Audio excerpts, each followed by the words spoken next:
Саламатсыңарбы биздин кичинекей достор? Бизде кыргыз тили сабагы. Сабактын башталышында мен силерге жакшы маанай каалайм. Кандай эмесе, балдар эстегиле. Жер жемиштери кандай жана жер жемиштеринен эмне жасайт? Жер жемиштер балдар силер билгендей эле ден соолукка абдан пайдалуу жана таттуу. Сонун жер жемиштерден ар кандай кыямдарды жасайбыз. Бүгүнкү сабакта биз жер жемиштер деген тема аркылуу жай, суроолуу, илептүү сүйлөмдөр кантип айырмаланат экенин билебиз. Жай сүйлөмдүн аягына балдар чекит белгиси коюлат. Суроолуу сүйлөмдүн аягында суроо белгиси, илептүү сүйлөмдүн аягында илеп белгиси коюлат. Сабактын жүрүшүндө жакындан таанышабыз. Төмөндөгү сүрөттө эмнелерди көрүп атабыз жана булар кайда өсөт? Демек, бүгүнкү сабагыбызда жемиш багы деген темада сабак өтмөкчүбүз. Демек, бүгүнкү жемиш багы деген темабызда сүйлөмдөрдүн жай, суроолуу жана илептүү сүйлөм болуп бөлүнүшүн билебиз. Ошондой эле жаңы сөздөр менен таанышабыз. Жемиш багы, мөмө, бышкан, кургатылат, жыты аңкыган жана башка. Жемиш багы. Чоң атамдын жемиш багы бар. Мөмө, мөмөлөр.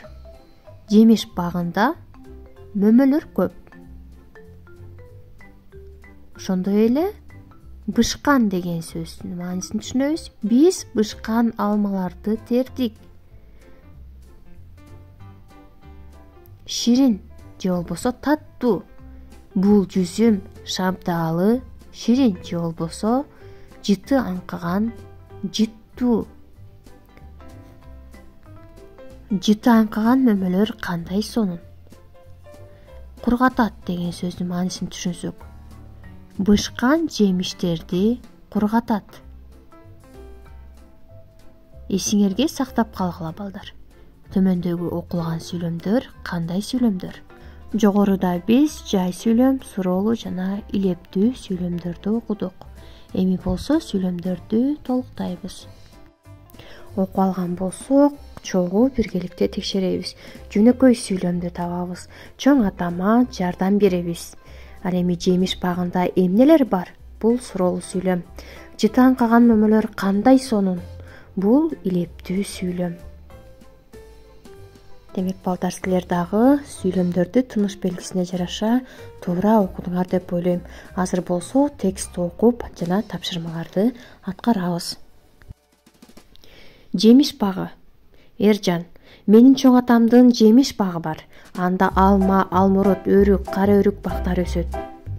Чоң атам жемиш багын жакшы карайт.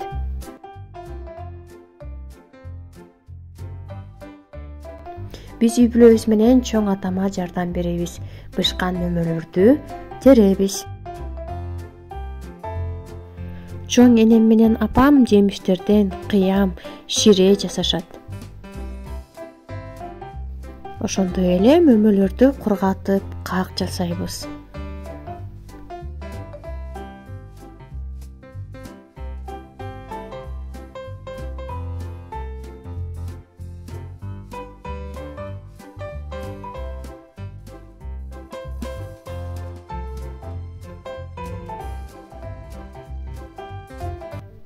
Ал эми балдар бул жерде илептүү сүйлөмдөрдү жай жана суроолуу сүйлөмдөргө айландырып жазабыз.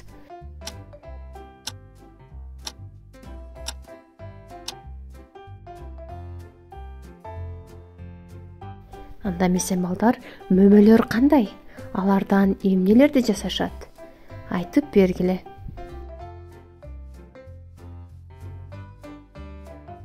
Ал эми азыр болсо төмөндөгү таблицаны пайдаланып мөмөлөрдү сүрөттөп жазабыз.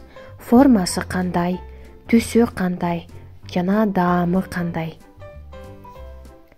Мөмөлөрдү ушул формасы, түсү, даамы боюнча бөлүштүрүп жазабыз.